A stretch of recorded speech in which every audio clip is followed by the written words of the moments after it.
श्रीमदानंदतीर्थ भगवत्पादाचार्य गुरुभ्यो नमः। भरते नमः, सरस्वती नमः, तत्तं देवताभ्यो नमः, मुक्तिप्रदायक वासुदेवाय नमः। हरये नमः, श्रीकृष्णाय नमः। हरिः ओं। कनकपीतशीलः केवलानन्दनीलः कलुषहरणशीलः कञ्जमन्दारमालः कविजनप्रिपालः कालमेघूषनीलः करिगिरिशिखरग्रे भति श्रीलक्ष्मीलोलः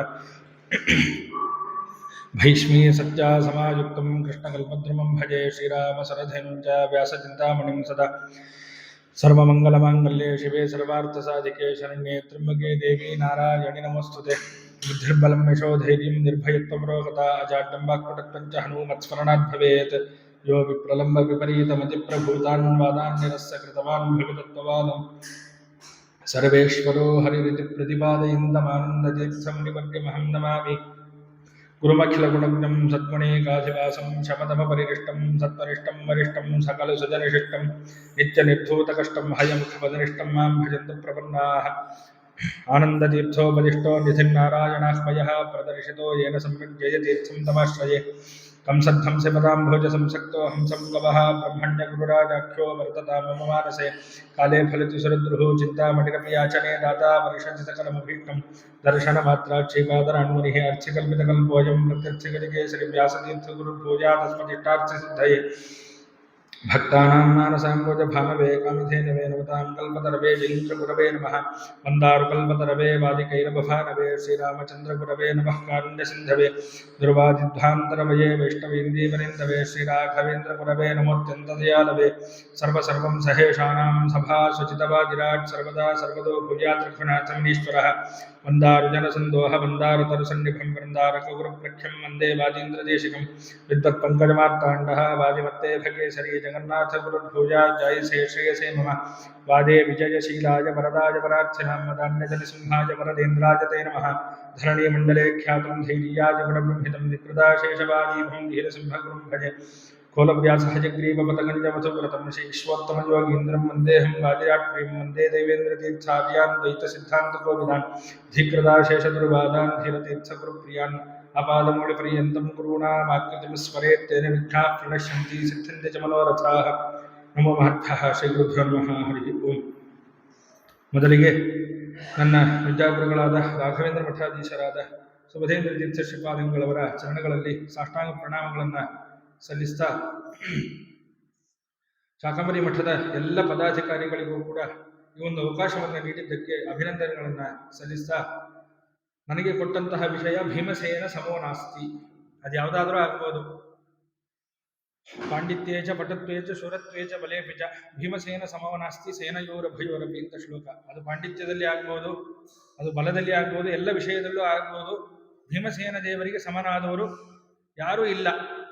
ಅದಕ್ಕೆ ಮೀರಿದವರು ಕೃಷ್ಣ, ರಮಾದೇವಿ, ರುಕ್ಮಿಣಿ, ಇಂದಿರಾದೇವಿ, ಆಮೇಲೆ ನಾರಾಯಣ ಬಿಟ್ಟರೆ ಆಮೇಲೆ ಭೀಮಸೇನ ದೇವರಿಗೆ ಸಮನಾದವರು ಯಾರೂ ಇಲ್ಲ ಅನ್ನುವ ಅಭಿಪ್ರಾಯವನ್ನು ಇಟ್ಕೊಳ್ಬೇಕು. ಆದ್ದರಿಂದ ಅಂತಹ ಭೀಮಸೇನ ಸಮೋ ನಾಸ್ತಿ ಅನ್ನುವ ವಿಷಯವನ್ನ ಇಟ್ಟುಕೊಂಡು, ಶೀರ್ಷಿಕೆಯನ್ನು ಇಟ್ಟುಕೊಂಡು ಇವತ್ತಿನಿಂದ 3 ದಿನಗಳ ಕಾಲ ಚಿಂತನೆಯನ್ನು ಮಾಡುವಂತಹ ಪ್ರಯತ್ನವನ್ನು ಮಾಡೋಣ. ಮೊದಲಿಗೆ ಭೀಮ ಎನ್ನುವಂತಹ ಒಂದು ಪದ ಇದೆ. ಈ ಪದಕ್ಕೆ ಅರ್ಥ ಏನು ಅಂತಂದ್ರೆ, ಸ ವಾಯುರೇವಾಭವತ್ ಭೀಮನಾಮ ಭೃತಾ ಮಾ ಸಕಲಾಹಿ ಯಸ್ಮಿನ್ ಸ ವಿಷ್ಣುನೇನೇಶೇನ ಯುತಃ ಸದೈವ ನಾಮ್ನಾ ಸೇನೋ ಭೀಮಸೇನ ಸ್ತತೋಸೌ. ಭೀಮ ಅನ್ನುವಂತಹ ಒಂದು ಪದ ಏನನ್ನ ಹೇಳುತ್ತೆ ಅಂತಂದ್ರೆ, ಭೃತ ಅಂತಂದ್ರೆ ಧರಿಸಲ್ಪಟ್ಟದ್ದು, ಮಾ ಅಂತಂದ್ರೆ ಜ್ಞಾನ, ಅಂದ್ರೆ ಎಲ್ಲ ವಿದ್ಯೆಗಳು, ಅಂದ್ರೆ ಎಲ್ಲ ಪ್ರಮಾಣಕ್ಕೆ ಸಂಬಂಧಪಟ್ಟಂತಹ ಪ್ರಮೇಯವಾದ ಎಲ್ಲ ವಸ್ತುಗಳ ಜ್ಞಾನವನ್ನ ಪಡ್ಕೊಂಡಿದ್ದಾರೆ. ಯಾರು ಪಡ್ಕೊಳ್ಳೋದು ಅಂತಂದ್ರೆ ಧಾರಣೆ ಮಾಡಿದ್ದಾರೆ. ಭೃತ ಅಂದ್ರೆ ಧಾರಣೆಯನ್ನ ಮಾಡಿದವರು ಅಂತ ಅರ್ಥ. ಅಂದ್ರೆ ಸರ್ವಜ್ಞ ಶಿಖಾಮಣಿಗಳು ಅನ್ನುವ ಅರ್ಥದಲ್ಲಿ ಭೀಮ ಎನ್ನುವಂತಹ ಪದ ಇದೆ. ಭೀ ಅಂದ್ರೆ ಭೃತ ಅಂದ್ರೆ ಧಾರಣೆ ಮಾಡಿರುವಂತಹ ಎಲ್ಲ ವಿದ್ಯೆಗಳು. ಯಾವ್ದನ್ನ ಧಾರಣೆ ಮಾಡಿದ್ದಾರೆ? ಭೀ ಅಂತಂದ್ರೆ ಧಾರಣೆ ಮಾಡಿರೋದು ಅಂತ ಅರ್ಥ. ಯಾವ್ದನ್ನ ಧಾರಣೆ ಮಾಡಿದ್ದಾರೆ? ಮಾ, ಸಕಲ ವಿಧವಾದಂತಹ ಜ್ಞಾನವನ್ನ ಧಾರಣೆ ಮಾಡಿದ್ದಾರಾದ್ರಿಂದ ಭೀಮ ಅಂತ ಕರೆದರಂತೆ ಅವರನ್ನ. ಅಂದ್ರೆ ಸರ್ವಜ್ಞ ಶಿಖಾಮಣಿಗಳು ಅನ್ನುವ ಅರ್ಥ ಭೀಮ ಅನ್ನುವಂತಹ ಶಬ್ದ ಹೇಳ್ತಕ್ಕಂಥದ್ದಾಗುತ್ತೆ. ಭೃತ ಮಾ ಸಕಲಾಹಿ ಯಸ್ಮಿನ್, ಎಲ್ಲ ವಿದ್ಯೆಗಳನ್ನ, ಎಲ್ಲ ಜ್ಞಾನವನ್ನ ಭೃತ ಯಾರು ಧಾರಣೆ ಮಾಡಿದ್ದಾರೋ ಅವರನ್ನ ಭೀಮ ಅಂತ ಕರೀತಕ್ಕಂಥವ್ರಾಗ್ತಾರೆ. ಸ ವಿಷ್ಣುನೇಶೇನ ಯುತಃ ಸದೈವ ನಾಮ್ನಾ ಸೇನೋ ಏನು ಅಂತಂದ್ರೆ ಸೇನಾ ಅಂತ ಯಾಕೆ ಕರೀತಕ್ಕಂಥವರಾದ್ರು ಅಂತಂದ್ರೆ ಯಾವಾಗಲೂ ಕೂಡ ವಿಷ್ಣು ಅಂದ್ರೆ ನಾರಾಯಣ ಒಂದು ರೂಪದಿಂದ ಭೀಮನನೊಟ್ಟಿಗೆ ಯಾವಾಗಲೂ ಇರ್ತಾನಾದ್ರಿಂದ ಯುಕ್ತನಾಗಿ ಸಹ ಅಂತಂದ್ರೆ ಯುಕ್ತನಾಗೇ ಯಾವಾಗಲೂ ಇರ್ತಾನಾದ್ರಿಂದ ಅವನನ್ನ ಸೇನಾ ಅಂತ ಕರೆದ್ರಂತೆ. ಯಾರನ್ನ? ಭೀಮಸೇನ ದೇವರನ್ನ. ಆದ್ರಿಂದ ಭೀಮ ಸೇನಾ ಎರಡು ಸೇರಿ ನಾವು ಭೀಮಸೇನ ಅಂತ ಯಾಕೆ ಕರಿತೇವೆ ಅಂತಂದ್ರೆ ಯಾವಾಗಲೂ ಕೂಡ ಉತ್ತಮವಾದ ಸರ್ವಜ್ಞರಾದವರು, ಎಲ್ಲ ಜ್ಞಾನವನ್ನ ಧರಿಸಿದಂತಹ ಮಹಾನುಭಾವರು, ಯಾವಾಗಲೂ ಕೂಡ ಪರಮಾತ್ಮ ಅವರ ಒಟ್ಟಿಗೆ ಯಾವಾಗಲೂ ಇರ್ತಾನಾದ್ರಿಂದ ಅವರನ್ನ ಭೀಮಸೇನ ಅಂತ ಕರೀತಕ್ಕಂಥವರಾದರು ಅಂತ. ಹೀಗೆ ಆ ಯುಕ್ತವಾದಂತಹ ಹೆಸರು ಅವರಿಗೆ ಇರ್ತಕ್ಕಂಥದ್ದಾಗಿದೆ. ಅನೇಕ ಹೆಸರುಗಳಿದೆ ಭೀಮಸೇನ ದೇವರಿಗೆ, ಒಂದ ಎರಡ. ವೃಕೋದರ ಅಂತ ಕರೀತಕ್ಕಂಥವರಾಗ್ತಾರೆ, ಭೀಮಸೇನ ಅಂತ ಕರೀತಕ್ಕಂಥವರಾಗ್ತಾರೆ.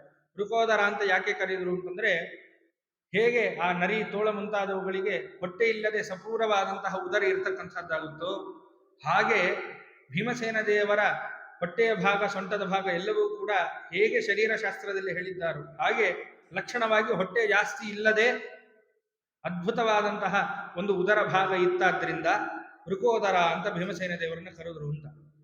ಮಧ್ವಾವತಾರದಲ್ಲೇ ಕೇಳ್ತೇವಲ್ಲ, ಸಕಲ ಲಕ್ಷಣ ಶಿಕ್ಷಣ ಮೂಲಭೂ ಅಂತ ಕರೀತಾರೆ ಆಚಾರ್ಯರನ್ನ. ಯಾವ ಎಲ್ಲ ಲಕ್ಷಣಕ್ಕೂ ಒಂದು ಮೂಲ, ಒಂದು ಶಿಕ್ಷಣ ಬೇಕು ಅಂತಂದ್ರೆ, ಎಲ್ಲ ಲಕ್ಷಣಗಳಿಗೆ ಒಂದು ಶಿಕ್ಷಣವಾದ ಸ್ಥಳ, ಎಲ್ಲದಕ್ಕೂ ಮೂಲ ಯಾವುದಪ್ಪ ಅಂತಂದ್ರೆ ಅದು ಶ್ರೀಮದ್ ಆಚಾರ್ಯರಂತೆ. ಅಷ್ಟು ಚೆನ್ನಾಗಿದ್ದರಂತೆ ನೋಡ್ಲಿಕ್ಕೆ ಆಚಾರ್ಯರು, ಲಕ್ಷಣವಾಗಿದ್ದರಂತೆ. ಆ ಯತಿಗಳೆಲ್ಲ ಮಾತಾಡ್ಕೊಳ್ತಾರಲ್ಲ, ಇವರಿಗೆ ಚಂದ್ರನನ್ನು ನಾವು ಉದಾಹರಣೆಯಾಗಿ ಕೊಡ್ಲಿಕ್ಕಾಗೋದಿಲ್ಲ, ಆಚಾರ್ಯರಿಗೆ ಸೂರ್ಯನನ್ನು ಉದಾಹರಣೆಯಾಗಿ ಕೊಡ್ಲಿಕ್ಕಾಗೋದಿಲ್ಲ ಅಂತ ಪರಸ್ಪರ ಮಾತಾಡ್ಕೊಳ್ತಾರಂತೆ ಬದರಿಕಾಶ್ರಮವನ್ನು ಪ್ರವೇಶ ಮಾಡಬೇಕಾದ್ರೆ. ಒಂದು ಆಚಾರ್ಯರ ದೇಹದ ವರ್ಣನೆಯನ್ನು ಮಾಡಿದ ಮೇಲೆ ಆ ಋಷಿಗಳು ಪರಸ್ಪರ ಮಾತಾಡ್ಕೊಳ್ಳೋದು. ಯತಿಶಾಂತ ವಪುರ್ನಿಶಾಕರ ಸ್ವಯಮೇಕಾಂತ ಕರೋ ದಿವಾಕರ ಇತಿನಾಸ್ಯ ಗುಣಾರ್ಣವಾಕೃತೆ ಉಪಮಾನಂ ಭುವನೇಶು ಲಭ್ಯತೆ. ಸೂರ್ಯನಿಗೆ ಹೋಲಿಸೋಣ ಅಂತಂತಂದ್ರೆ ಸೂರ್ಯನಿಗೂ ಹೋಲಿಸ್ಲಿಕ್ಕಾಗಲ್ಲ, ಅದಕ್ಕೂ ಮೀರಿದ್ದಾರೆ. ಸೂರ್ಯನನ್ನು ಮೀರಿದ್ದಾರೆ, ಸೂರ್ಯನಿಗೂ ಇವರನ್ನ ಹೋಲಿಸ್ಲಿಕ್ಕಾಗೋದಿಲ್ಲ. ಇತಿನಾಸ್ಯ ಗುಣಾರ್ಣವಾಕೃತೆ ಉಪಮಾನಂ ಭುವನೇಶು ಲಭ್ಯತೆ. ಈ ಗುಣಾರ್ಣವಾಕೃತಿ, ಎಲ್ಲ ಗುಣಗಳಿಂದ ಕೂಡಿದಂತಹ ಆಕೃತಿ ಇರ್ತಕ್ಕಂತಹ ಈ ವ್ಯಕ್ತಿ ಇದ್ದಾರಲ್ಲ, ಈ ವ್ಯಕ್ತಿಗಳಿಗೆ ಒಂದು ಉದಾಹರಣೆಯನ್ನ ಜಗತ್ತಲ್ಲಿ ಹುಡುಕಿ ಹೇಳೋಣ ಅಂತಂದ್ರೆ ಒಂದು ಉದಾಹರಣೆನೂ ಸಿಗೋದಿಲ್ಲ ಅಂತ ಮಧ್ವಾಚಾರ್ಯರ ಬಗ್ಗೆನೂ ಮಾತಾಡ್ತಾರೆ. ಆ ರೀತಿಯಾದ ಲಕ್ಷಣ, 32 ಲಕ್ಷಣೋಪೇತವಾದಂತಹ ದೇಹ. ಇನ್ನು ಭೀಮಾವತಾರದಲ್ಲಿ ವಿಶೇಷವಾಗಿ ಹೇಳೋಷ್ಟೇ ಇಲ್ಲ, ಆ ರೀತಿಯಾದ ಅದ್ಭುತವಾದಂತಹ ದೇಹ ಭೀಮಸೇನ ದೇವರಿಗೆ ಇದೇ. 13ನೇ ಸರ್ಗದಲ್ಲೂ ಆಚಾರ್ಯರ ಬಗ್ಗೆ ಹೇಳಬೇಕಾದ್ರೆ ಇದೇ ಮಾತನ್ನ ಹೇಳ್ತಾರೆ. ಎಲ್ಲ ಶಿಲ್ಪಿಗಳು ಮುಗಿಬಿದ್ದು ಆಚಾರ್ಯರನ್ನ ನೋಡ್ಬೇಕಂತ. ಶಿಲ್ಪ ಯಾಕೆಂತಂದ್ರೆ ಶಿಲ್ಪಶಾಸ್ತ್ರದಲ್ಲಿ ಹೇಗೆ ಶರೀರ ಇರಬೇಕು ಅಂತ ಹೇಳಿದ್ದಾರೋ ಅದಕ್ಕೆ ಮೀರಿದಂತಹ ಶರೀರ ಲಕ್ಷಣ ಆಚಾರ್ಯರದಂತೆ. ಅನೇಕ ಜನ ಶಿಲ್ಪಿಗಳು ಬಂದು ಆ ಶರೀರವನ್ನ ಗಮನಿಸಿ ತಾವು ಕೆತ್ತನೆಯನ್ನು ಮಾಡಬೇಕು. ಆ ರೀತಿಯಾದಂತಹ ಒಳ್ಳೆ ಲಕ್ಷಣಯುಕ್ತವಾದಂತಹ ಶರೀರ ಮಧ್ವಾವತಾರದಲ್ಲಿ ವಾಯುದೇವರದ್ದು. ಆದ್ದರಿಂದ ಪ್ರಾಣದೇವರ ಬಗ್ಗೆ ಹೇಳಬೇಕಾದ್ರೆ ಹೇಳ್ತಾರಲ್ಲ, ಸುಂದರ ಮೂರ್ತಿ ಮುಖ್ಯ ಪ್ರಾಣ. ಏನೋ ಕೋತಿ ರೂಪದಲ್ಲಿದ್ದಾರೆ ಅಂತಂದ್ರೆ ಹೇಗೇಗೋ ಇರ್ತಾರೆ ಅಂತ ನಾವು ತಿಳ್ಕೋಬಾರದು. ಅದಕ್ಕೆ ವ್ಯಾಸರಾಜರು ಸುಂದರ ಮೂರ್ತಿ ಮುಖ್ಯ ಪ್ರಾಣ ಬಂದವನಿಗೆ ಅಂತಾರೆ.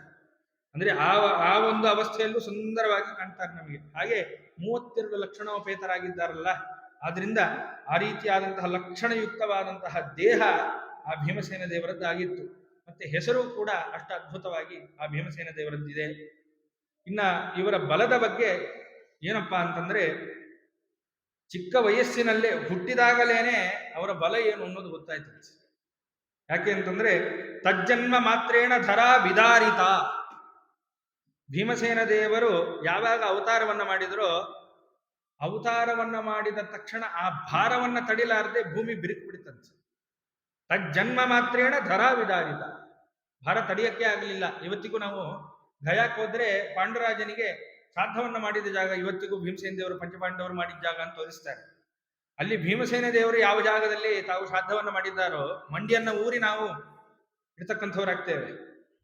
ಅವಾಗ ಮಂಡಿ ಊರಿದಾಗ ಭೀಮಸೇನ ದೇವರು ಮಂಡಿ ಊರಿದ ಜಾಗದಲ್ಲಿ ತಗ್ಗಾಗೋಗಿದೆ. ಇವತ್ತಿಗೂ ಆ ತಗ್ಗಿದೆ, ತೋರಿಸ್ತಾರೆ. ಅಲ್ಲಿ ಫೋಟೋ ಮುಂತಾದವುಗಳು ಕೂಡ ತಗೊಂಡ್ಬಂದಿದ್ದು, ನಮ್ಮ ಜನರು ಹೋದಾಗ ತಗೊಂಡ್ಬಂದಿದ್ದನ್ನು ಆ ಫೋಟೋ ನೋಡಿದೆ. ತುಂಬಾ ಅದು ತಗ್ಗಾಗಿ ಬಿಟ್ಟಿದೆ ಆ ಜಾಗದಲ್ಲಿ. ಕೇವಲ ಮಂಡಿ ಊರಿದ್ದಷ್ಟೇ ಭೀಮಸೇನ ದೇವರು.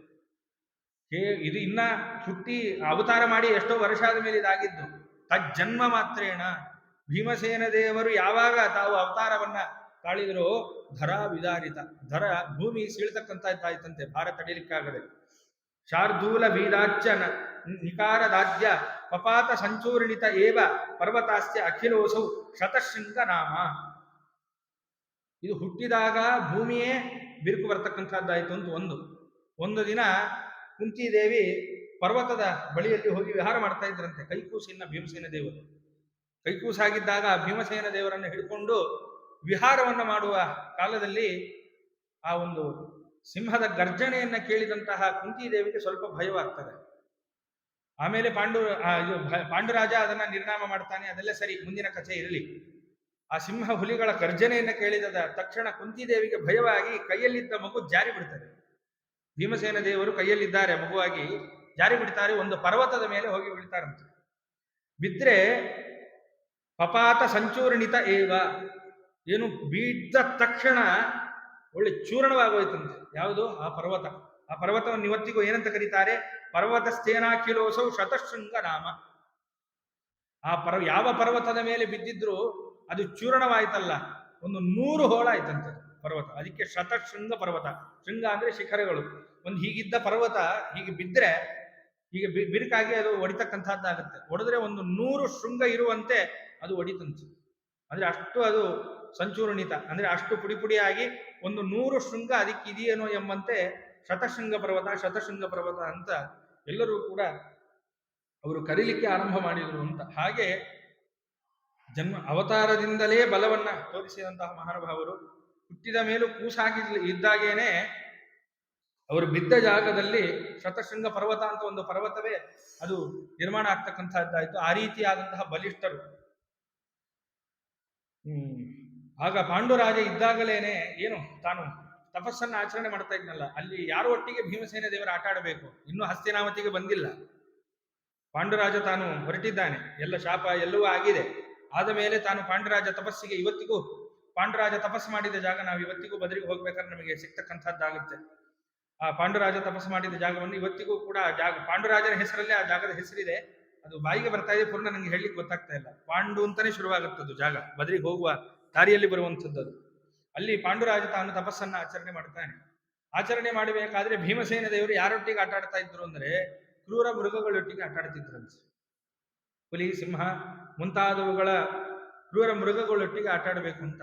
ಭೀಮಸೇನ ದೇವರ ಬಗ್ಗೆ ಏನು ಹೇಳೋದು? ನಮ್ಮ ಬೆಂಗಳೂರು ಪಕ್ಕನೇ ಒಬ್ಬ ಮಹಾಜ್ಞಾನಿಗಳಿದ್ದಾರೆ, ಅವರು ಹಾಗೆ ಇದ್ರು ಅಂತ. ಸನ್ಯಾಸಿಗಳಾದ ಮೇಲೂ ಇವತ್ತಿಗೂ ನಾವು ಅಬ್ಬೂರು ಬಳಿಯಲ್ಲಿ ಹೋದರೆ ಪುರುಷೋತ್ತಮ ತೀರ್ಥರ ಗುಹೆ ಇದೆಯಲ್ಲ, ಪುರುಷೋತ್ತಮ ತೀರ್ಥರು ಹೇಗಿದ್ರು ಅಂದ್ರೆ ಒಮ್ಮೆ ಅಲ್ಲಿದ್ದ ರೈತರು ಮುಂತಾದ ಎಲ್ಲ ಜನರು ಬಂದು ಅವರಲ್ಲಿ ಪ್ರಾರ್ಥನೆ ಮಾಡಿದ್ರಂತೆ. ಸ್ವಾಮಿ, ಕ್ರೂರ ಮೃಗಗಳಾಗಿದೆ, ನಮಗೆ ರೈತರ ಮಾಡತಕ್ಕಂತಹ ಎಲ್ಲ ಕೆಲಸಕ್ಕೆ ತೊಂದರೆ ಆಗುತ್ತೆ ಅಂದ್ರೆ ತಾವಿದ್ದ ಗುಹೆಯಿಂದ ಹೊರಗಡೆ ಬಂದು ಹುಂಕಾರವನ್ನ ಮಾಡಿದರಂತೆ ಪುರುಷೋತ್ತಮ ತೀರ್ಥ. ಹುಂಕಾರವನ್ನ ಮಾಡಿದರೆ ಎಲ್ಲ ಕ್ರೂರ ಪ್ರಾಣಿಗಳು ಬಂದು ಮುಂದೆ ನಿಂತು ಅಂತ ಆಜ್ಞೆ ಮಾಡ್ತಾರೆ, ಇವತ್ತಿಂದ ಯಾರಿಗೂ ನೀವು ತೊಂದರೆ ಕೊಡಬಾರದು ಅಂತ. ಅವತ್ತಿಂದ ಯಾರಿಗೂ ತೊಂದರೆ ಕೊಟ್ಟಿಲ್ಲ. ಇವತ್ತಿಗೂ ಅಲ್ಲಿಯ ರೈತರನ್ನ ನಾವು ಮಾತಾಡಿಸಿದ್ರೆ, ಮೊನ್ನೆ ಮಾತಾಡಿಸ್ಕೊಂಡು ಬಂದೆ ನಾನು, ಮೊನ್ನೆ ಬ್ರಹ್ಮಣ್ಯ ತೀರ್ಥರ ಆರಾಧನೆ ದಿನನೇ ದ್ವಾದಶಿ. ಆ ರೈತರು ಏನ್ ಹೇಳ್ತಾರೆ ಅಂದ್ರೆ ಅವರು ಅಪ್ಪ ಅಂತ ಕರೀತಾರೆ ಪುರುಷೋತ್ತಮ ತೀರ್ಥರನ್ನ. ನಮ್ಮ ಅಪ್ಪನ ಮಾಯೆ ಅಂತಾರೆ ಆ ರೈತರು.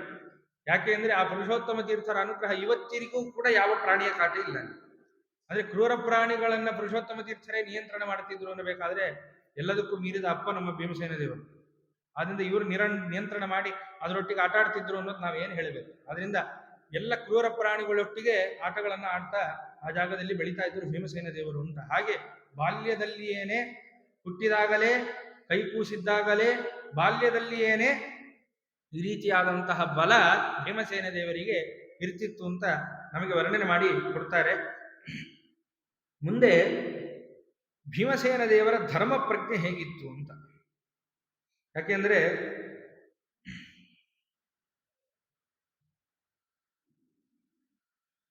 ಈಗ ಭೀಮಸೇನ ದೇವರು ಅಂದ್ರೆ ಬಲಿಷ್ಠರು ಅಂತ ಅಷ್ಟೇ ಇದೆ ನಮಗೆ. ಆದರೆ ಭೀಮಸೇನ ದೇವರ ಧರ್ಮದ ಪ್ರಜ್ಞೆ ಪಾಂಡಿತ್ಯದಲ್ಲಿ ಅದು ಸೇರಿದೆ. ಆದ್ರಿಂದ ಧರ್ಮದ ಬಗ್ಗೆ ಅವರಿಗೆ ಎಷ್ಟು ವಿವೇಕ ಇತ್ತು ಅನ್ನೋದನ್ನ ನಾವು ಮಹಾಭಾರತ ಮುಂತಾದವುಗಳಲ್ಲಿ, ಮಹಾಭಾರತ ತಾತ್ಪರ್ಯ ನಿರ್ಣಯದಲ್ಲೂ ಸಹಿತ ಆ ಪ್ರಸಂಗವನ್ನು ಆಚಾರ್ಯರು ಸ್ವೀಕಾರ ಮಾಡಿ ಅದನ್ನು ವರ್ಣನೆ ಮಾಡಿದ್ದಾರೆ. ಅದನ್ನ ವಾದಿರಾಜ ಗುರು ಸಾರ್ವಭೌಮರು ವ್ಯಾಖ್ಯಾನವನ್ನು ಮಾಡಿಕೊಡ್ತಾರೆ ನಮಗೆ. ಹೇಗಿತ್ತು ಆ ಪ್ರಸಂಗ ಅಂತಂದ್ರೆ, ಪ್ರಸಂಗ ಇಷ್ಟೇ. ಹಸ್ತಿನಾವತಿಗೆ ಎಲ್ಲರೂ ಕೂಡ ಬಂದಿರ್ತಾರೆ, ಕರ್ಕೊಂಡು ಬಂದಿದ್ದಾರೆ. ಪಾಂಡುರಾಜನ ಮಕ್ಕಳಲ್ವಾ. ಪಾಂಡುರಾಜ ತಾನು ಅವನು ಮಾದ್ರಿಯ ಸಂಘವನ್ನು ಬಯಸಿ ತಾನು ಆ ಶಾಪದಂತೆ ತಾನು ತನ್ನ ದೇಹತ್ಯಾಗವನ್ನು ಮಾಡ್ತಕ್ಕಂಥವರಾಗ್ತಾರೆ ಪಾಂಡುರಾಜರು.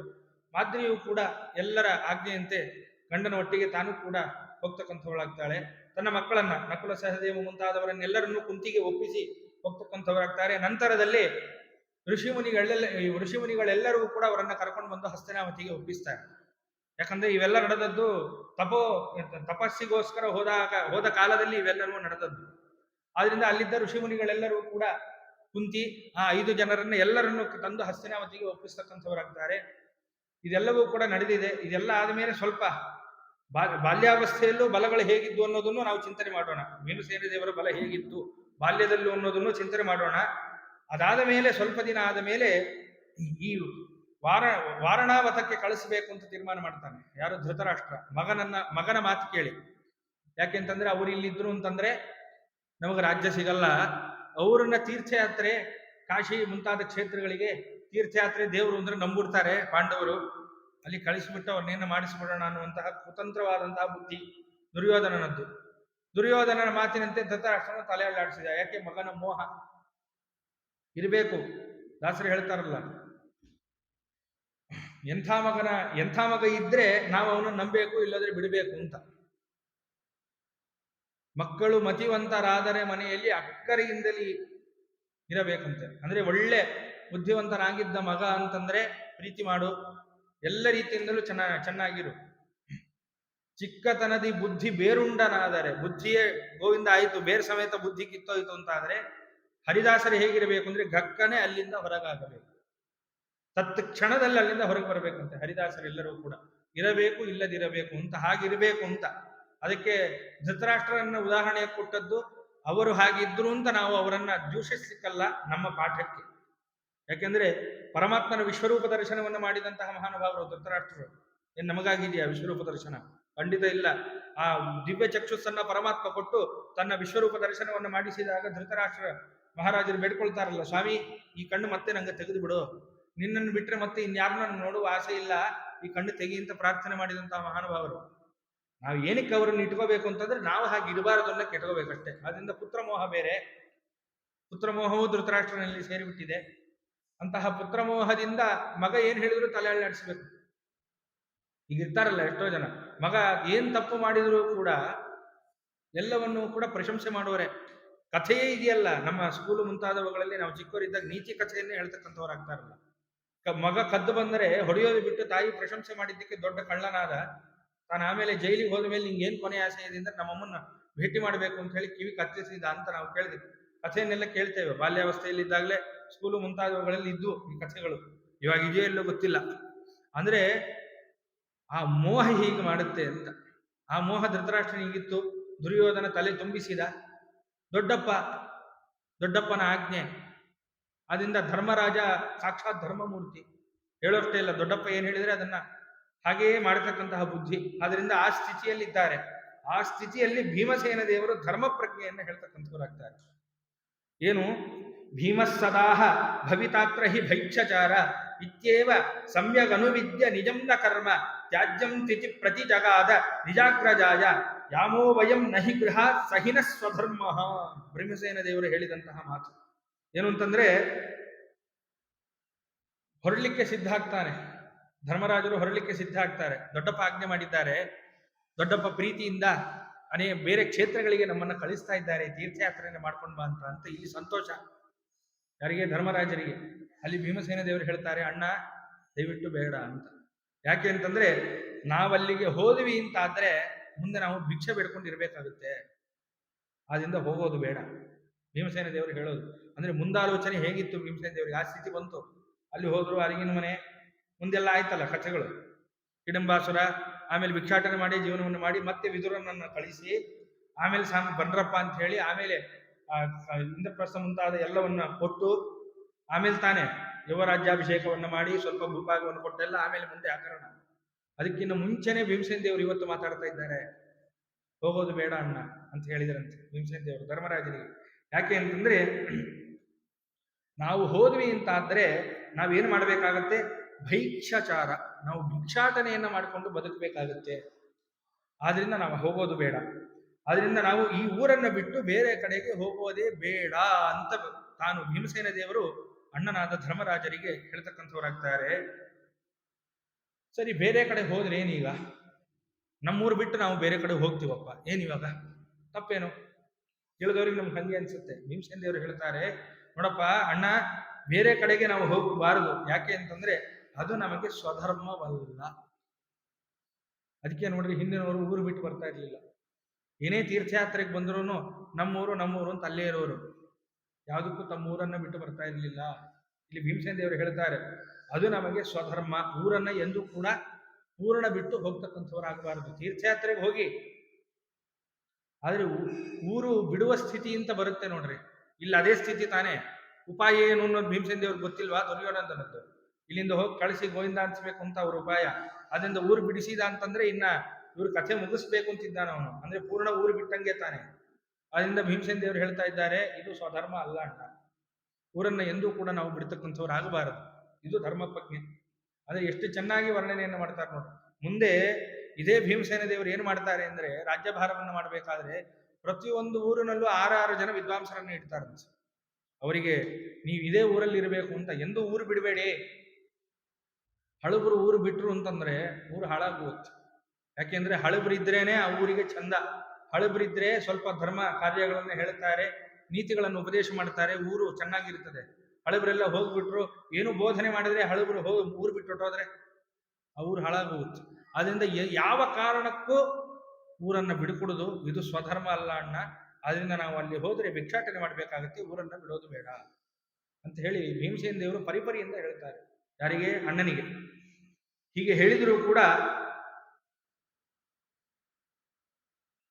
ಇಷ್ಟೆಲ್ಲ ಹೇಳಿದ ಮೇಲೆ ಧರ್ಮರಾಜ ತಾನು ಮಾತಾಡ್ತಾನೆ. ಏನು ಅಂತಂದ್ರೆ, ನಿಷ್ಕಾಸಯಂತಿ ಯದಿನೋ ನಿಜ ಧರ್ಮ ಸಂಸ್ಥಾನ ಯಸ್ಯಾಮ ಹೇತ್ರ ನಹಿ ದಸ್ಯು ವಧೋಪ್ಯ ಧರ್ಮ ಇತ್ಯೂಚಿ ವಾಂಚ ಮಮಹಾಹಚ ಧರ್ಮಸೂನು ಕೀರ್ತಿರ್ ವಿನಶ್ಯತಿ ಹಿನೋ ಗುರುಭಿರ್ವಿರೋಧೇ.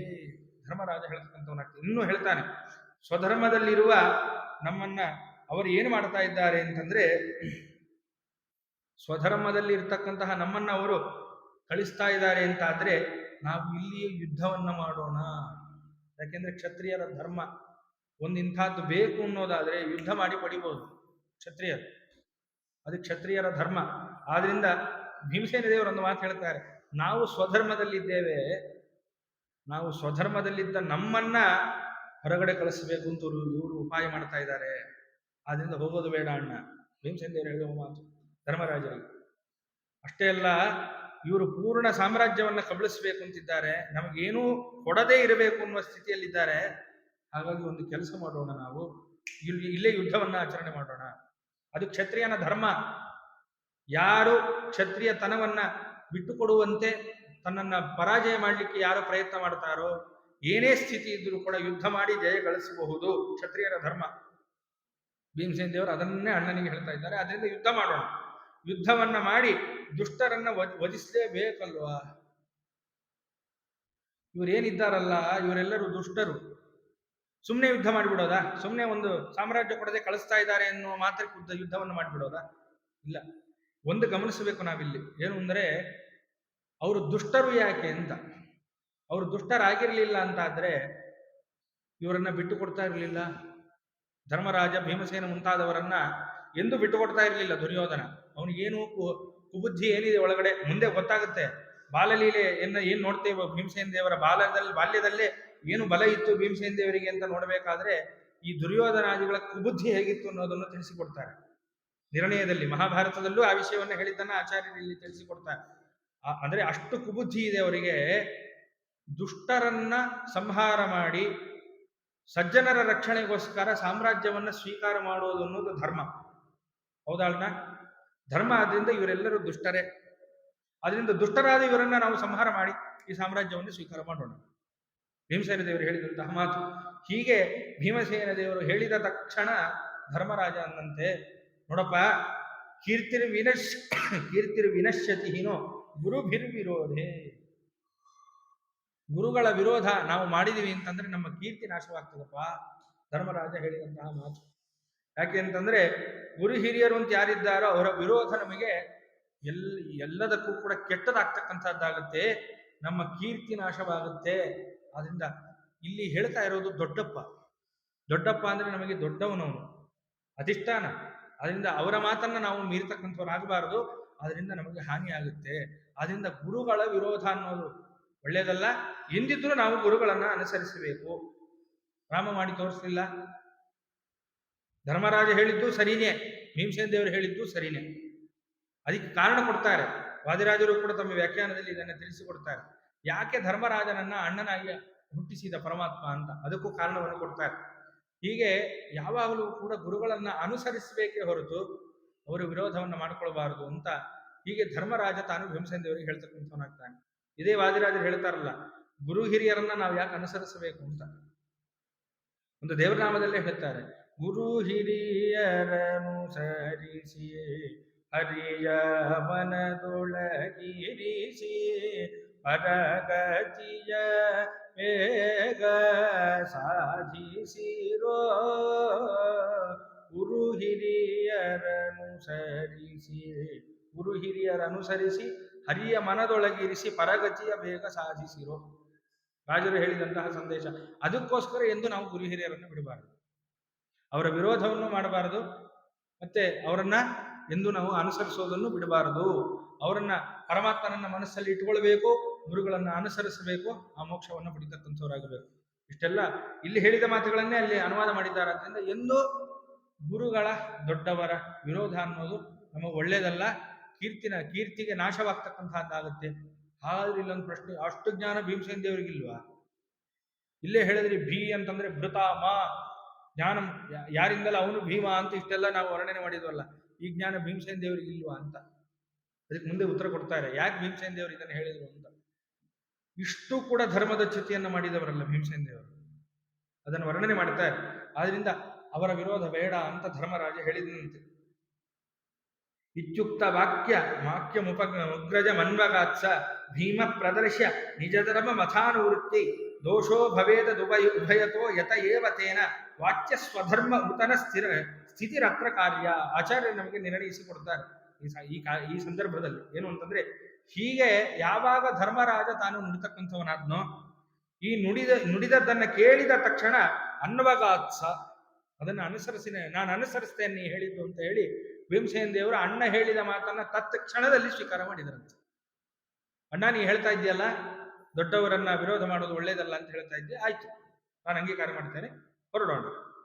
ಅಣ್ಣ ಹೇಳಿದ ಒಂದೇ ಮಾತಿಗೆ ಅದನ್ನು ಸ್ವೀಕಾರ ಮಾಡಿದರಂತೆ. ಯಾರು? ಭೀಮಸೇನ ದೇವರು ಸ್ವೀಕಾರ ಮಾಡಿ ಅವನನ್ನ ಹಿಂಬಾಲಿಸಿ ತಾವು ಹೊರತಕ್ಕಂಥವರಾದರಂತೆ. ಇಲ್ಲಿ ಪ್ರಶ್ನೆ, ಮೊದಲು ಸ್ವಧರ್ಮವನ್ನ ಭೀಮಸೇನ ದೇವರು ಹೇಳಿದರು. ಯಾಕೆ ಸ್ವಧರ್ಮವನ್ನ ಹೇಳಿದರು? ಊರು ಬಿಟ್ಟೋಗೋದು ಬೇಡ, ಇವರು ನಮ್ಮನ್ನ ಕೊಲ್ಲಬೇಕು ಅಂತಿದ್ದಾರೆ, ಯುದ್ಧ ಮಾಡಿ ಆದರೂ ನಾವು ಸಾಮ್ರಾಜ್ಯವನ್ನ ಸ್ವೀಕಾರ ಮಾಡೋಣ, ಈ ಧರ್ಮವನ್ನ ಯಾಕೆ ಹೇಳಿದ್ರು? ಮೊದಲು ಸುಮ್ಮನಿದ್ರಿದ್ದಾಗ್ತಿತ್ತಪ್ಪ, ಯಾಕೆ ಈ ಧರ್ಮವನ್ನು ಹೇಳಿದ್ರು ಅಂತಂದ್ರೆ, ಯಾರು ಧರ್ಮವನ್ನ ತಿಳಿದಿದ್ರೂ ಸಹಿತ ಯಾರು ಹೇಳಲ್ವಲ್ಲ, ಅದು ಕೂಡ ಒಂದು ಅಧರ್ಮ. ಭೀಮಸೇನ ದೇವರು ತೋರಿಸಿಕೊಡ್ತಾರೆ. ತನ್ನ ಊರನ್ನ ಬಿಡೋದು, ಯಾರು ಕೆಟ್ಟದ್ದನ್ನು ಬಯಸ್ತಾರೋ ಅವರೊಟ್ಟಿಗೆ ಯುದ್ಧ ಮಾಡದೇ ಇರೋದು ಕ್ಷತ್ರಿಯನ ಒಂದು ಅಧರ್ಮವೇ. ಆ ಧರ್ಮವನ್ನ ತಿಳಿಸಿಕೊಡ್ಬೇಕಲ್ಲ. ತಿಳಿದಂತಹ ಭೀಮಸೇನ ದೇವರು ಹೇಳಲಿಲ್ಲ ಅಂತಂದ್ರೆ, ತಿಳಿದಿದ್ರೂ ತಿಳಿದ ಧರ್ಮವನ್ನು ನಾವು ಹೇಳಲಿಲ್ಲ ಅಂದ್ರೆ ಅಧರ್ಮವಾಗುತ್ತೆ. ಆದ್ರಿಂದ ತಿಳಿದಂತಹ ಭೀಮಸೇನ ದೇವರು ಹೇಳಲೇಬೇಕು. ಯಾಕೆಂದ್ರೆ ವಾಯುದೇವರ ಸ್ಥಾನ ಎಂಥದ್ದು? ಒಂದು ದಾಸರು ಹೇಳ್ತಾರಲ್ಲ, ತಿಳಿದು ಬುದ್ಧಿಯ ಬೇಳದ ಗುರುವು ತಾನೇಕೆ ಅಂತ. ಎಲ್ಲವನ್ನ ತಿಳ್ಕೊಂಡಿದ್ರು ಸಹಿತ ತಾನು ಬುದ್ಧಿಯನ್ನ ಹೇಳಲಿಲ್ಲ ಅಂತಂದ್ರೆ ಆ ಗುರು ಏನಕ್ಕೆ ಉಪಯೋಗ ಅಂತ. ಸರಿ, ಭೀಮಸೇನ ದೇವರು ಇಲ್ಯಾಕೆ ಹೇಳಬೇಕು? ಇಡೀ ಜಗತ್ತಿಗೆ ಗುರುಗಳು, ಇಡೀ ಜಗತ್ತಿಗೆ ಗುರುಗಳು. ತಾಯಿಯೂ ಹೌದೇ, ತಾಯಿಯೂ ಹೌದೇ, ತಂದೆಯೂ ಅವರೇ, ಭ್ರಾತೃ ಬಂಧು ಎಲ್ಲವೂ ಅವರೇ ಆಗಿದ್ದಾರಲ್ಲ. ಮಾತರಮೇ ಮಾತರಿಷ್ಟ ಇತರ ತೊರಗುರು ಭ್ರಾತರಿಷ್ಟಾಪ್ತ ಬಂಧು ಅಂತ ಸ್ಥಾನದಲ್ಲಿದ್ದಾರೆ. ಗುರುಗಳು ಅವರೇ. ಇದೇನು ಸುಮ್ಮನೆ ಶ್ಲೋಕ ಅಲ್ಲ, ಶ್ರುತಿ ಹೇಳುತ್ತೆ, ಸ್ಮೃತಿ ಹೇಳುತ್ತೆ ಈ ಮಾತನ್ನ. ಪಿತಾತ್ವಂ ಮಾತರೀಶ್ವನಃ, ಮಾತಾತ್ವಂ ಮಾತರೀಶ್ವನಃ. ನಮ್ಮೆಲ್ಲರಿಗೂ ಕೂಡ ತಂದೆ ಸ್ಥಾನದಲ್ಲಿದ್ದೀರಿ ವಾಯುದೇವರೇ, ನಮ್ಮೆಲ್ಲರಿಗೂ ತಾಯಿಯ ಸ್ಥಾನದಲ್ಲಿದ್ದೀರಿ. ಶ್ರುತಿಗಳು ಹೇಳ್ತಕ್ಕಂಥವರಾಗುತ್ತೆ. ಪಿತಾತ್ವಂ ಮಾತರೀಶ್ವನಃ, ನೀವು ತಂದೆಯ ಸ್ಥಾನದಲ್ಲಿದ್ದೀರಿ ಅಂತ. ತಂದ್ರೇನೂ ಗುರು, ತಾಯಿನೂ ಗುರು, ಗುರುವೂ ಹೌದು, ಎಲ್ಲವೂ ಅವರೇ ಆಗಿದ್ದಾರಲ್ಲ. ಆದ್ರಿಂದ ತಿಳಿದು ಬುದ್ಧಿ ಹೇಳಲಿಲ್ಲ ಅಂತಂದ್ರೆ ಅದೊಂದು ಅಧರ್ಮ. ಈಗ ಧರ್ಮ ಏನು ಅನ್ನೋದು ಗೊತ್ತಿದೆ ಭೀಮಸೇನ ದೇವರಿಗೆ, ಅದನ್ನ ಹೇಳಂತೂ ಹೇಳಬೇಕಲ್ಲ. ಅವರ ಧರ್ಮ ಅವರು ಬಿಡಬಾರದು, ಆದ್ರಿಂದ ಹೇಳಿದರಂತೆ. ಆದ್ರಿಂದ ಆ ಉಪದೇಶವನ್ನ ನಮ್ಮ ದೃಷ್ಟಿಯಲ್ಲಿ ಉಪದೇಶವೇ, ಆದ್ರೆ ಅಲ್ಲಿ ಅಣ್ಣ ವಿಜ್ಞಾಪನೆ ಮಾಡಿಕೊಂಡ್ರು ಅಂತ ನಾವು ಇಟ್ಕೊಳ್ಬೇಕು. ಆದ್ರಿಂದ ಭೀಮಸೇನ ದೇವರು ಅಣ್ಣನಿಗೆ ಹೇಳ್ತಕ್ಕಂಥವರಾದ್ರು ಅಂತ ಒಂದು. ಅಣ್ಣನ ಆಜ್ಞೆಯನ್ನ ಮೀರದೇನೆ ತಾವು ಏನು ಮಾಡಿದ್ರು ಅದನ್ನ ವಿರೋಧಿಸದೇನೆ ಅವರೇನು ಮಾಡಿದ್ದಾರೆ, ಅಣ್ಣನ ಆಜ್ಞೆಯನ್ನು ಪಾಲಿಸಿದ್ದಾರೆ. ಈಗ ದೊಡ್ಡಪ್ಪನ ಆಜ್ಞೆಯನ್ನು ಬಿಡೋಂಗಿಲ್ಲ. ಅದಕ್ಕೆ ದೇವರು ಏನು ಮಾಡಿದ್ದಾನೆ, ಈಗ ಧರ್ಮರಾಜನನ್ನ ಅಣ್ಣನಾಗಿಟ್ಟಿದ್ದಾನೆ, ಅಣ್ಣನ ಆಜ್ಞೆಯನ್ನು ಬಿಡೋಂಗಿಲ್ಲ. ಆದರೆ ದೊಡ್ಡಪ್ಪನ ಆಜ್ಞೆ, ದೊಡ್ಡಪ್ಪ ಒಳ್ಳೆಯವರೇ, ಆದರೆ ಅದರ ಹಿಂದಿರುವಂತಹ ಜನ ಏನಿದ್ದಾರೋ ಅವರು ಕೆಟ್ಟವರಾದ್ರಿಂದ ಯುದ್ಧ ಮಾಡೋದು ಅಲ್ಲಿ ಸರಿ. ಆದರೆ ಇವತ್ತು ಅಣ್ಣ ಹಾಗಿದ್ದಾನ, ಧರ್ಮರಾಜ ಹಾಗಿದ್ದಾನ? ಇಲ್ಲ. ಧರ್ಮರಾಜ ಧರ್ಮ ಮಾರ್ಗದಲ್ಲಿ ಇದ್ದಾನೆ. ಅಂತಹ ಧರ್ಮರಾಜ ಹೊರಡೋಣ ಅಂತ ಹೇಳಿದರೆ ಅದು ಸರಿಯಾದದ್ದೇ. ಆದ್ರಿಂದ ಅಣ್ಣನನ್ನ ಮೊದಲು ಮಾಡಿದ, ಧರ್ಮರಾಜನನ್ನೇ ಅಣ್ಣನನ್ನಾಗಿ ಪರಮಾತ್ಮ ಮಾಡಿ ಅಣ್ಣನ ಮಾತು ಕೇಳುವ ಹಾಗೆ ಮಾಡಿ, ಅಲ್ಲಿ ಏನಾಯ್ತು, ತನ್ನ ಧರ್ಮವನ್ನು ಬಿಡದೆ ತಿಳಿದಂತಹ ಧರ್ಮವನ್ನ ಭೀಮಸೇನ ದೇವರು ಹೇಳುವ ಹಾಗೂ ಮಾಡಿದ ದೇವರು. ಭೀಮಸೇನ ದೇವರಿಂದ ಅಣ್ಣನನ್ನ ಮಾತು ಕೇಳಿ ಹೋಗುವ ಹಾಗೂ ಮಾಡಿದ. ಬೇಕಾಗಿರ್ಲಿಲ್ಲ, ಯಾಕೆ ಹೋಗ್ಬೇಕಿತ್ತು ಭೀಮಸೇನ ದೇವರು ಅಂತಂದ್ರೆ ಅದಕ್ಕೂ ಉತ್ತರವನ್ನು ಕೊಡ್ತಕ್ಕಂಥವ್ರಾಗ್ತಾರೆ. ಸ್ಥಿತಿ ಏನು ಅಂತಂದ್ರೆ, ಇವರೆಲ್ಲರನ್ನು ಇವಾಗ ಹೊಡೆದು ಬಿಟ್ರೆ ಗತಿ ಏನು? ಇಲ್ಲೇ ಮುಗಿದೋಗುತ್ತೆ. ಅವ್ರದೆಲ್ಲ ಪೂರ್ಣ ಹೊರಗೆ ಬರಬೇಕು ಅಂತ ಅದನ್ನ ಮುಂದೆ ವ್ಯಾಖ್ಯಾನ ಮಾಡ್ತಕ್ಕಂಥವ್ರಾಗ್ತಾರೆ. ಆದ್ರಿಂದ ಅಣ್ಣ ಹೇಳಿದ್ದಾನಾದ್ರಿಂದ ಅಣ್ಣನ ಮಾತನ್ನ ಕೇಳಿ ಹೊರಟ್ರೆ ಹೊರತು ಅವರ ಹಿಂದಿನ ದುಷ್ಟ ಬುದ್ಧಿಗಳಿಗೆ ಏನು ಧರ್ಮಯುಕ್ತವಾದ ಕೆಲಸವನ್ನು ಮಾಡಬೇಕು, ಅದನ್ನೇನು ಹೇಳಬೇಕು ಅದನ್ನು ಹೇಳೇ ಇದ್ದಾರೆ. ಅಷ್ಟು ಧರ್ಮ ಪ್ರಜ್ಞೆ ಭೀಮಸೇನ ದೇವರು. ಅಣ್ಣನಿಗೂ ದಾರಿ ತಪ್ಪಿದಾಗ ತಮ್ಮ ಹೇಳ್ಬೋದ ಅಂದ್ರೆ ಖಂಡಿತ ಹೇಳ್ಬೋದು. ಗಂಡ ತಪ್ಪಿದಾಗ ಹೆಂಡತಿಗೂ ಹೇಳ್ಬೋದು, ಅಣ್ಣ ತಪ್ಪಿದಾಗ ಅಣ್ಣನೂ ಹೇಳ್ಬೋದು, ತಂದೆ ತಪ್ಪಿದಾಗ ಮಗನೂ ಹೇಳ್ಬೋದು. ಇನ್ನೂ ಹೇಳಬೇಕು ಅಂತಂದ್ರೆ ಗುರು ನಮ್ಮಂತಿದ್ದರೂ ಕೂಡ, ಗುರು ತಪ್ಪು ಮಾರ್ಗವನ್ನು ಹೇಳ್ತಾ ಇದ್ರು ಕೂಡ ಶಿಷ್ಯ ಅಂಗೀಕಾರ ಮಾಡದೇ ಇದ್ರು ನಡೆಯುತ್ತೆ. ಪ್ರಹ್ಲಾದರಾಜರು ಹೇಳಿಲ್ವಾ, ಗುರುಕ್ತಮಪಿ ನಗ್ರಾಹ್ಯಂ ಯದನರ್ಥೇನರ್ಥ ಕಲ್ಪನಂ. ಗುರುಗಳು ಹೇಳ್ತಾ ಇರೋದು ನಮಗೆ ಅನರ್ಥಕ್ಕೆ ಕಾರಣವಾಗೋದಾದ್ರೆ ಅದನ್ನು ಬಿಡು ಅಂತಾರೆ. ಹಾಗೆ ಅಷ್ಟು ವಿವೇಕ ಇರಬೇಕು ನಮಗೆ. ನಾವು ಒಂದು ಇಲ್ಲಿ ಜನ್ಮ ಬಂದಿದೆ ನಮಗೆ ಅಂತಂದ್ರೆ ಎಲ್ಲ ತರಹದ ವಿವೇಕವನ್ನು ಇಟ್ಕೊಂಡು ನಾವು ಜೀವನವನ್ನು ಮಾಡಬೇಕಾಗುತ್ತೆ. ಅದಕ್ಕೆ ಉದಾಹರಣೆ ಭೀಮಸೇನ ದೇವರು. ಆದ್ರಿಂದ ಸ್ವಧರ್ಮವನ್ನು ಬಿಡಲಿಲ್ಲ, ಅಣ್ಣನ ಆಜ್ಞೆಯನ್ನು ಬಿಡಲಿಲ್ಲ. ಅದರ ತಕ್ಕಂತೆ ಹೊರಟರು. ಕಿರೀತ್ಯರ್ಥಮೇವ ನಿಜ ಧರ್ಮ ಪರಿಪ್ರಹಾಣೆ ಪ್ರಾಪ್ತೇಗ್ರಜಸ್ಯ ವಚನಾತ್ ಪ್ರವಿಹಾತುಮೇವ ಭೀಮಸ್ಯ ದೋಷಮುಭಯಂ ಪ್ರವಿಹಂತು ಮೀಶೋ ಜ್ಯೇಷ್ಠಂ ಚಕಾರ ಹರಿರತ್ರ ಸುತಂ ವೃಷಸ್ಯ. ಯಾತಕ್ಕೋಸ್ಕರ ಅಣ್ಣನನ್ನಾಗಿ ಮಾಡಿದ ಧರ್ಮರಾಜನನ್ನ? ಅದಕ್ಕೆ ಆಚಾರ್ಯರು ಉತ್ತರ ಕೊಟ್ಟರು. ಏನು ಅಂತಂದ್ರೆ, ಇಲ್ಲಿ ದೊಡ್ಡಪ್ಪ ಏನು ಹೇಳಿದ್ದಾರಲ್ಲ, ದೊಡ್ಡಪ್ಪನ ಮಾತನ್ನ ನಡೆಸಿಕೊಡಬೇಕು ಎನ್ನುವ ಸಲುವಾಗಿ ಸ್ವಧರ್ಮವನ್ನ ಬಿಡಬೇಕಾದ ಸ್ಥಿತಿ ಯಾರಿಗೆ ಬಂತು? ಭೀಮಸೇನ ದೇವರಿಗೆ ಬಂತು.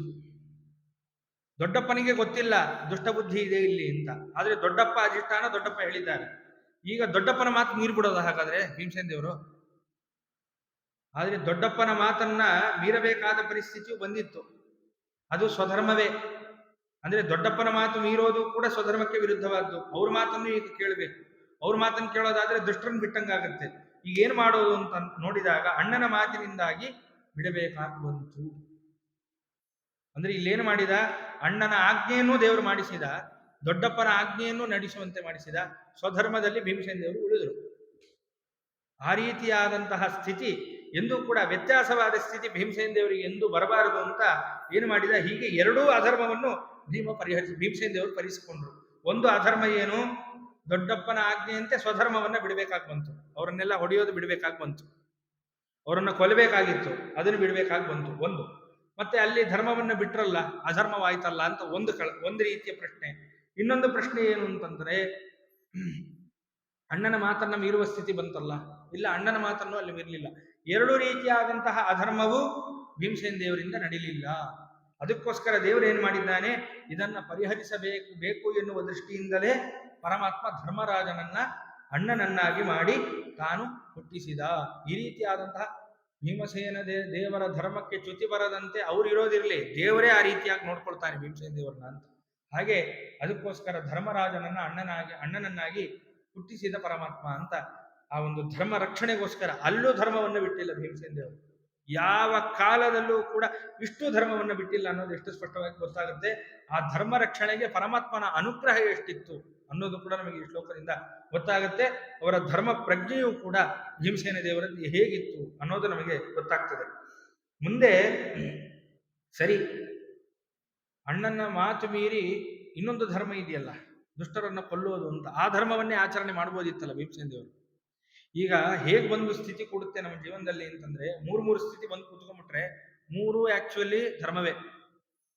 ಅದು ಯಾವ್ದನ್ನ ನಾವು ಪಾಲನೆ ಮಾಡೋದು ಅನ್ನೋ ಸ್ಥಿತಿಗೆ ನಾವು ಬಂದಿರ್ತೇವೆ. ಒಂದು ಚಿಕ್ಕ ಕಥೆ ಹೇಳ್ತೇನೆ, ನಿಮ್ಗೆ ಸ್ಪಷ್ಟ ಆಗುತ್ತೆ. ಒಬ್ಬ ಕ್ರೂರಿಗಳು, ಕಟುಕರು ಏನು ಮಾಡಿದ್ದಾರೆ, ಒಂದು ಹಸುವನ್ನ ಹಿಂಬಾಲಿಸಿಕೊಂಡು ಬಂದಿದ್ದಾರೆ ಕೊಲ್ಲಬೇಕು ಅಂತ. ಒಬ್ಬ ಋಷಿ ಆಶ್ರಮಕ್ಕೆ ಆ ಹಸು ಹೋಗ್ತಕ್ಕಂಥದ್ದಾಯ್ತು. ಹೋದಾಗ ಋಷಿ ತಾನು ಹೊರಗಡೆ ತಪಸ್ಸನ್ನ ಆಚರಣೆ ಮಾಡ್ತಾ ಕೂತಿದ್ದಾನೆ. ಆ ಕ್ರೂರಿಗಳೆಲ್ಲ ಬಂದು ಕೇಳಿದ್ರು, ಹಸು ಎಲ್ಲಿ ಹೋಯ್ತು ಅಂತ. ತನ್ನ ಆಶ್ರಮದೊಳಗಿದೆ ಅಂತ ಹೇಳಬೇಕಿತ್ತು ಆ ಋಷಿ. ಹಾಗೆ ಹೇಳದೆ ತಾನೇನು ಮಾಡ್ದ, ಅಲ್ಲೆಲ್ಲೋ ಹೋಗಿದೆ ಅಂತ ಬೇರೆ ದಾರಿಯಲ್ಲಿ ಬೆರಳು ಮಾಡಿ ತೋರಿಸದ ಅವ್ರು ಹೋದ್ರು. ಸತ್ಯವನ್ನೇ ನುಡಿಬೇಕು ಅಂತ ಧರ್ಮ ಅಲ್ವಾ? ಯಾಕೆ ಸತ್ಯವನ್ನ ನುಡಿಲಿಲ್ಲ ಋಷಿ? ಧರ್ಮ ಬಿಟ್ನ ಹಾಗಾದ್ರೆ? ಖಂಡಿತ ಅಲ್ಲ. ಯಾವುದು ದೊಡ್ಡ ಅಪರಾಧವಾಗುತ್ತೋ ಅದನ್ನ ನಾವು ವಿವೇಕದಿಂದ ಆಲೋಚನೆ ಮಾಡಿ ನಾವು ಅದನ್ನ ನಿರ್ಣಯಿಸಿಕೊಳ್ಬೇಕು. ಪ್ರತಿಯೊಬ್ಬರ ಜೀವನದಲ್ಲೂ ಸ್ಥಿತಿಗಳು ಹಾಗೆ ಬರುತ್ತೆ. ಇವಾಗ ತಾನು ಋಷಿ ಏನಾದರೂ ಕೂಡ ಒಳಗಿದೆ ಹಸು ಅಂದಿದ್ರೆ ಕರ್ಕೊಂಡೋಗಿ ಕಡ್ದಿರೋರು, ಆ ಪಾಪ ಯಾರಿಗೆ ಬರ್ತಾ ಇತ್ತು? ಋಷಿಗೆ ಬರ್ತಾ ಇತ್ತು. ಆ ಪಾಪಕ್ಕಿಂತ ಈ ಪಾಪವೇ ಸರಿ. ಅಲ್ಲಿ ಇದು ಧರ್ಮವೇ ಆಯಿತು. ಅಂದ್ರೆ ಕೆಲವೊಮ್ಮೆ ಅಸತ್ಯವೂ ಕೂಡ ಧರ್ಮವಾಗುತ್ತೆ. ಯಾಕೆ? ಗೋ ಸಂರಕ್ಷಣೆ ಮಾಡಿದ ಪುಣ್ಯ ಬಂತಲ್ಲ.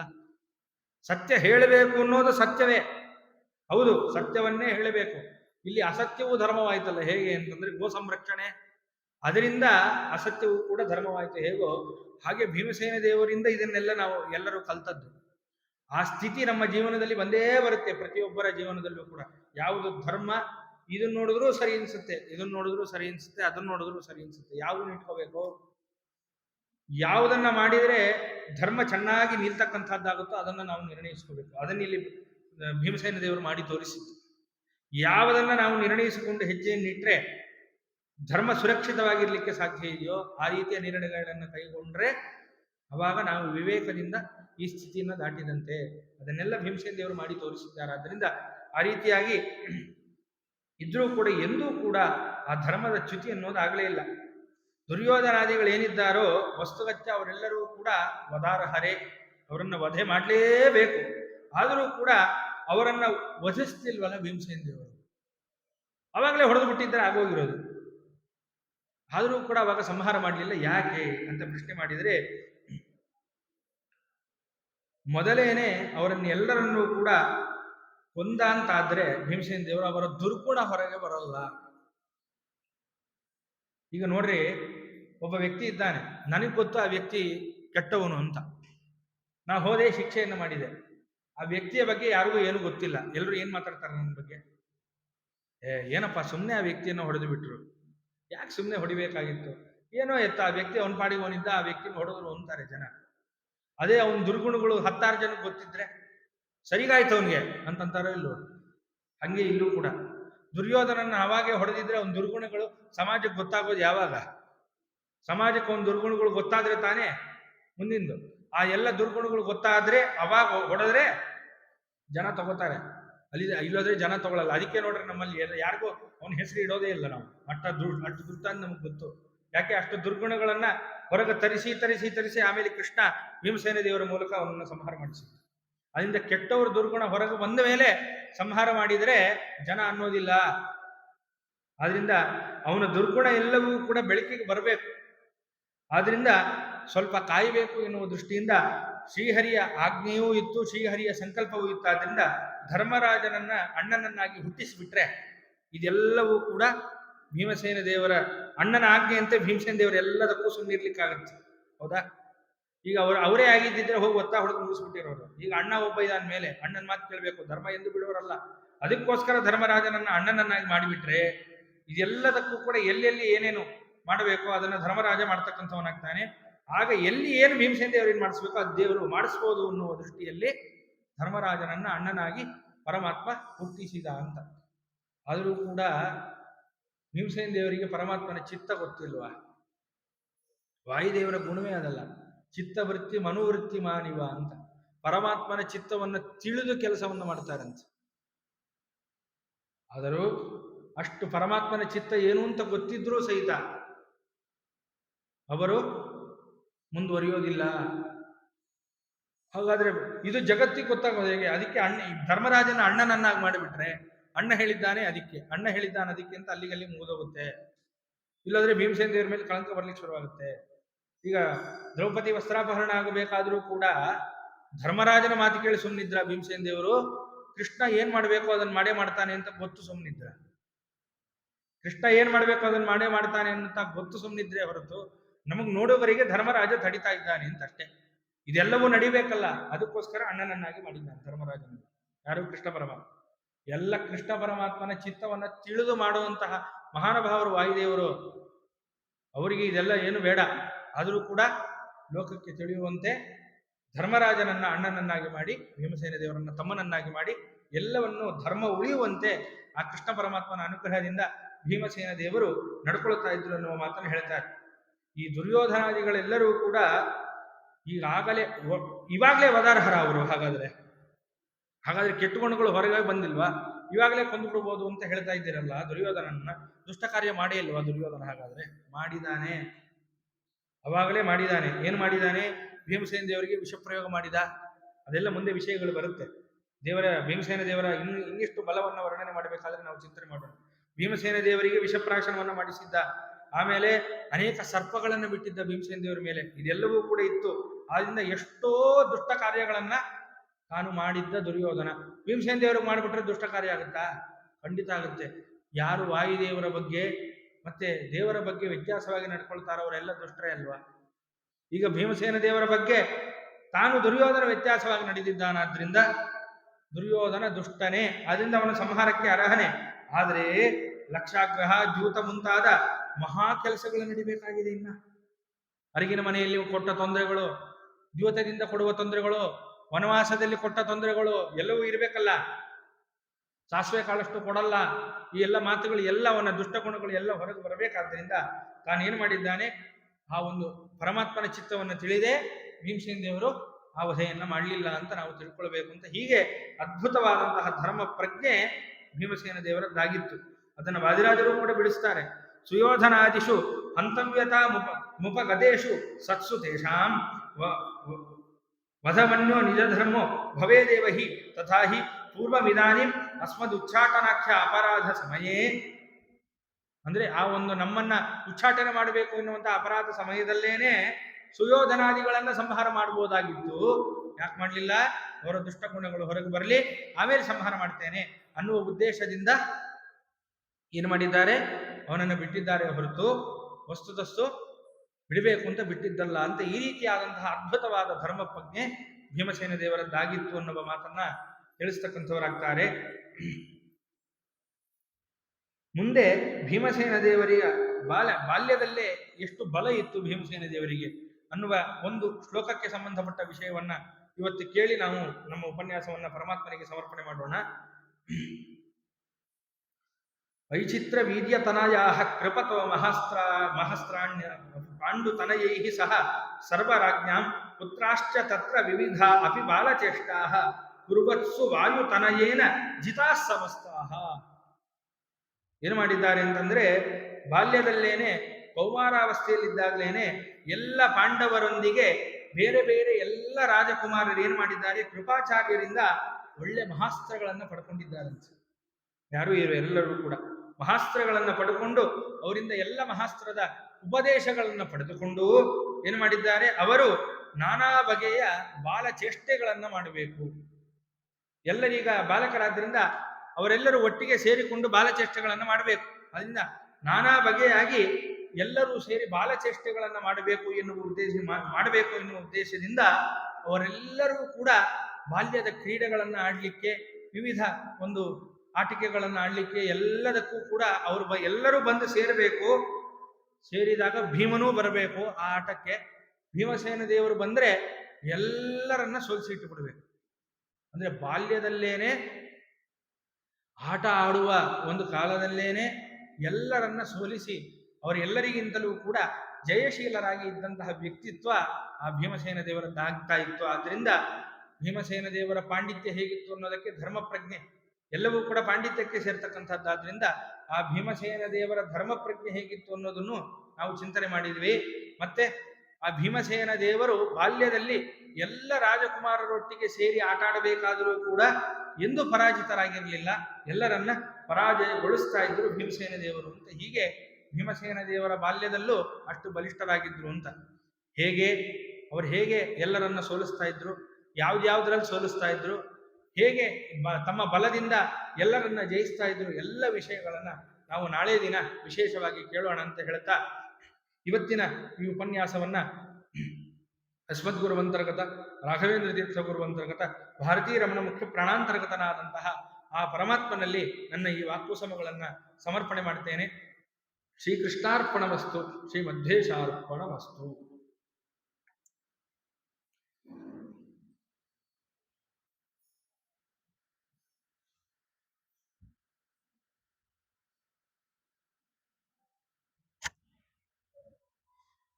ಸರಿ, ತೆಗೆಯೋದು.